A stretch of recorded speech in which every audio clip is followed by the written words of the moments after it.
वह एक सर्द रात थी जब रोहित अपने दोस्तों के साथ एक सुनसान गांव में गया था। गांव के बाहर एक पुरानी हवेली थी जिसके बारे में स्थानीय लोग कई डरावनी कहानियां सुनाते थे। कहा जाता था कि वहां एक आत्मा का वास था जो हर पूर्णिमा की रात को उस हवेली में दिखाई देती थी। रोहित और उसके दोस्तों ने ठान लिया कि वे उस रात हवेली में जाकर सच्चाई का पता लगाएंगे। रात के समय जब पूरा गांव सो रहा था, वे चारों दोस्त अपने टॉर्च लेकर हवेली की ओर बढ़े। हवेली के पास पहुंचते ही एक अजीब सन्नाटा छा गया। हवा रुक गई और पेड़ों की शाखाएं एक भयानक ध्वनि करने लगी।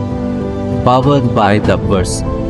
अचानक एक जोरदार धमाके की आवाज आई। वे सब चौंक गए, उनकी सांसें तेज हो गईं। टॉर्च की रोशनी फर्श पर कुछ लाल धब्बे दिखा रही थी, जैसे किसी का खून वहां गिरा हो। तभी हवेली के ऊपरी मंजिल से एक साया तेजी से उनके सामने से गुजरा। सभी ने देखा पर कुछ बोलने की हिम्मत नहीं कर पाए।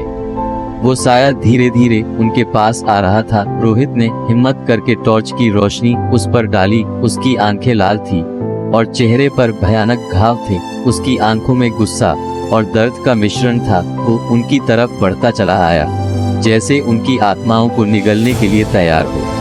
सबने भागने की कोशिश की पर हवेली का दरवाजा अपने आप बंद हो गया था।